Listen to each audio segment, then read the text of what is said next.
آج انشاءاللہ حج تمتع کا دوسرا جز حج کا تفصیلی نقشہ آپ حضرات کی خدمت میں پیش کیا جائے گا اور حج کا احرام باندھنے کا طریقہ عرض کیا جائے گا۔ 8 ذی الحجہ کو جب آپ نے حج کا احرام باندھنا ہے تو آپ احرام باندھنے کی تیاری فرما لیں۔ حج کا احرام 2 طریقے سے بنتا ہے، ایک طریقہ افضل اس کا ہے، تیاری دونوں کے لیے کی جاتی ہے، غسل وغیرہ کر لیں اور بدن پاک ہو تو وضو کر لینا بھی کافی ہے، لیکن افضل یہ ہے کہ آدمی غسل کرے۔ اب آپ حرم میں آ جائیے، اپنے ساتھ چادریں لے کر حرم میں آ جائیے، مسجد حرام کے اندر آ جائیے۔ یہاں آ کر ایک آپ نفلی طواف کریں جو سادے طریقے پر کیا جائے گا، جس کے اندر احرام نہیں ہوگا، جس کے پہلے 3 چکروں کے اندر رمل بھی نہیں ہوگا اور اس کے بعد صفا مروہ کی سعی بھی نہیں ہوگی۔ سادے طریقے پر ایک نفلی طواف کر لیجیے۔ نفلی طواف کرنے کے بعد اب آپ کے پاس چادریں ہیں، ان چادروں کو آپ باندھ لیں، جیسے آپ نے عمرے کی چادریں باندھی تھی اس طرح عمرے کی چادریں باندھ لیں۔ چادریں باندھنے کے بعد اب آپ آ جائیے حتیم میں۔ حتیم بیت اللہ کا حصہ ہے، فرق اتنا ہے کہ حتیم پر چھت نہیں ہے، بیت اللہ پر چھت ہے۔ حتیم میں آ جائیے۔ یہاں پہنچ کر آپ نے احرام حج کی چادریں باندھ رکھی ہیں۔ یہاں پہنچنے کے بعد اب آپ 2 رکعت احرام حج کی نیت سے حتیم میں پڑھیں۔ جب نماز کے لیے کھڑے ہوں، نفلیں پڑھنے کے لیے کھڑے ہوں تو سر پر اسی چادر کا ایک پلہ ڈال لیں۔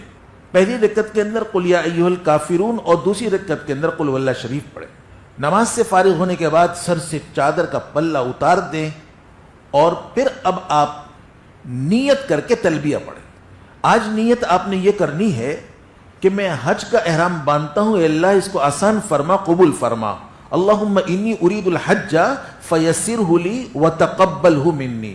نیت کہتے ہیں دل کے ارادے کو، زبان سے کہہ لینا یہ مستحب ہے اور اس سے اطمینان بھی ہو جاتا ہے تاکہ زبان اور دل یکساں ہو جائے۔ الفاظ اگر آپ کو یاد ہوں تو ان الفاظ سے آپ نیت کریں، اللہم انی ارید الحج فیسرہ لی وتقبلہ منی۔ اے اللہ میں حج کا احرام باندھتا ہوں، اس کو آسان فرما، قبول فرما۔ عربی کے الفاظ یاد نہ ہو تو بھائی اپنی اپنی زبانوں میں کہہ لیں۔ نیت کرنے کے بعد تلبیہ پڑھیں، لبیک اللہم لبیک لبیک لا شریک لک لبیک ان الحمد والنعمت لک والملک لا شریک لک۔ تلبیہ کے الفاظ خوب اچھی طرح یاد فرما لیں اور تلبیہ مرد بلند آواز سے پڑھیں گے اور 3 مرتبہ پڑھنا یہ مسنون ہے، تو 3 مرتبہ تلبیہ پڑھیں، اس کے بعد درود شریف پڑھیں، اس کے بعد دعا کریں حج کی قبولیت کی، آسانی کی، اور اگر یہ دعا یاد ہو تو یہ دعا بھی کریں، اللہم انی اسألک رضاک والجنہ واعوذ بک من غضبک والنار۔ اے اللہ تیری خوشنودی اور جنت کا طلبگار ہوں، تیری ناراضگی اور جہنم سے پناہ چاہتا ہوں، یہ دعا کر لیں۔ یہ اب آپ کا حج کا احرام بن گیا۔ یہ احرام حج کا افضل طریقہ ہے، لیکن خوب اچھی طرح یاد رکھیے یہ مستحب اور پسندیدہ عمل ہے۔ مسلمان کو تکلیف دینا، دھکا مکہ دے کر حتیم میں گھسنا یہ حرام ہے، تو اس واسطے کسی مستحب کو حاصل کرنے کے لیے کسی حرام کا ارتکاب کرنا یہ کوئی عقل مندی کی بات نہیں۔ موقع مل جائے تو اس طریقے کو اختیار فرمائیں، یہ افضل طریقہ ہے، لیکن ظاہر ہے کہ ہر ایک کو یہ موقع میسر آ جائے، موقع مل جائے، یہ بہت دشوار ہے۔ تو اس واسطے اگر یہ موقع نہ ہو تو پھر اپنی قیام گاہ پر احرام باندھیں، جہاں آپ ٹھہرے ہوئے ہیں تو وہاں آپ احرام باندھیں، اور آپ یہ بھی کر سکتے ہیں کہ آپ ایک نفلی طواف کر کے اپنی قیام گاہ پر چلے جائیں، رہائش گاہ پر چلے جائیں، اور وہاں جا کر آپ چادریں باندھیں اور نفلیں پڑھ کر نیت کر کے تلبیہ پڑھ لیں، تو وہاں یہ کر لیں۔ اور چادر باندھنے کا طریقہ یہی ہوگا جو عمرے کے بیان میں میں نے عرض کیا تھا کہ آپ چادر اس طرح دونوں پلے سامنے کر کے یوں اوپر نیچے کریں گے، یہیں سے گرہ نہیں لگائیں گے۔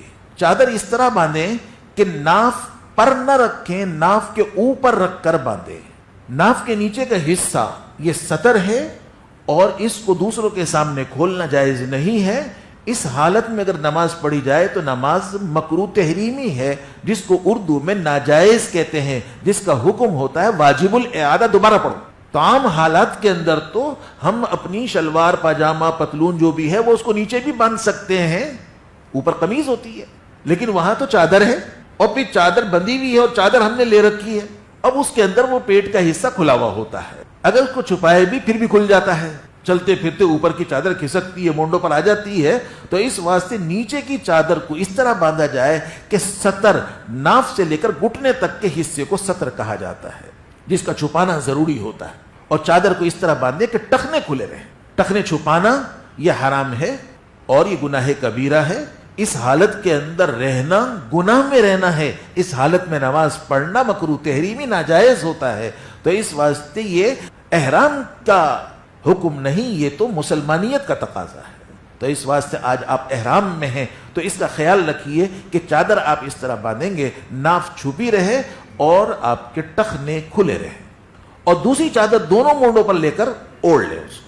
یہاں سے بھی میں نے عرض کیا تھا کہ مونڈا نہیں کھولیں گے، وہاں بھی آپ نہیں کھولیں گے، مونڈا صرف طواف میں کھولا جاتا ہے، طواف شروع کرنے سے پہلے کھولا جاتا ہے، طواف ختم کرنے کے بعد مونڈے کو ڈھک دیا جاتا ہے۔ تو اس واسطے آج تو آپ حج کا احرام باندھ رہے ہیں، تو اس واسطے ابھی یہ طواف کا موقع نہیں ہے، تو اس واسطے دونوں مونڈوں پر لے کر چادر اوڑھ لیجئے، اور اس کے بعد آپ 2 رکعتیں پڑھیں، احرام حج کی نیت سے اپنے گھر میں پڑھ لیں، اور جب نماز پڑھنے کے لیے کھڑے ہوں تو سر پر پلہ ڈال لیں یا ٹوپی پہن لیں، نماز سے جب فارغ ہو جائیں ٹوپی اتار دیں، پلہ ڈال رکھا ہے تو دونوں مونڈوں پر لے کر اوڑھ لیں۔ اب آپ نیت کر کے تلبیہ پڑھ لیں، یاد رکھیے کہ نیت کر کے تلبیہ پڑھنا یہ احرام اس کو کہتے ہیں، اس سے احرام بندتا ہے۔ جب نیت کی جائے گی کہ اللہ میں حج کا احرام باندھتا ہوں، اس کو آسان فرما، قبول فرما، دل میں یہ ارادہ کر لیں، زبان سے بھی کہہ لیں اللہم انی ارید الحج فیسرہ لی وتقبلہ منی، تو یہ آپ کی نیت ہو گئی۔ اس کے بعد تلبیہ پڑھ لیں، کیونکہ نیت عمل کے ساتھ ہوتی ہے اور حج کا عمل تلبیہ ہے، تو اس واسطے ساتھ کر لیں، یہ آپ کا احرام بن گیا۔ اسی طرح خواتین بھی پاک حالت کے اندر ہیں تو وہ نفلیں پڑھیں گی، اگر پاکی کی حالت نہیں ہے غسل سب کریں، غسل کرنا یہ احرام کے لیے افضل ہے، سنت ہے، تو اس واسطے غسل وغیرہ کر لیں، اور پاک حالت کے اندر ہیں تو نفلیں پڑھیں، اگر پاکی کی حالت نہیں ہے تو پھر نفلیں نہیں پڑھیں، سلے ہوئے جس رنگ کے چاہے کپڑے پہن لیں، سر پر ایک رومال باندھ لیں اور نفلیں پڑھ لیں۔ نفلیں پڑھنے کے بعد اب نیت کر کے تلبیہ پڑھیں۔ تلبیہ خواتین آہستہ آواز میں پڑھیں گی، مرد بلند آواز میں پڑھتے ہیں، خواتین آہستہ آواز میں پڑھیں گی۔ اگر پاک حالت نہیں ہے تو وہ بھی غسل کرنے کے بعد قبلہ رخ بیٹھ جائیں اور پھر نیت کر کے تلبیہ پڑھ لیں، نفلیں نہیں پڑھیں گی۔ جب پاک حالت نہیں ہے، ناپاکی کی کیفیت ہے، تو ایسی صورت کے اندر نماز نہیں پڑھیں گی، قرآن کریم کی تلاوت نہیں کریں گی، مسجد حرام میں نہیں جائیں گی، اور طواف نہیں کریں گی، قرآن کریم کو ہاتھ نہیں لگائیں گی، یہ کام نہیں کریں گی، باقی سب کام کریں گی۔ تو اس واسطے نیت کر کے تلبیہ پڑھنا ان کے لیے بھی ضروری ہے۔ اب جب نیت کر کے تلبیہ پڑھیں گے تو پھر یہ احرام بن جائے گا، احرام کی پابندیاں لگ جائیں گی۔ بعض مرتبہ معلم 8 تاریخ کے بجائے 7 تاریخ کو لے کر جاتا ہے، اگر وہ 7 تاریخ کو منی لے جا رہا ہے تو ایسی صورت کے اندر 7ویں تاریخ ہی کو یہ عمل سارا کر لے، احرام باندھنے کا عمل 7 تاریخ کو کر لیں۔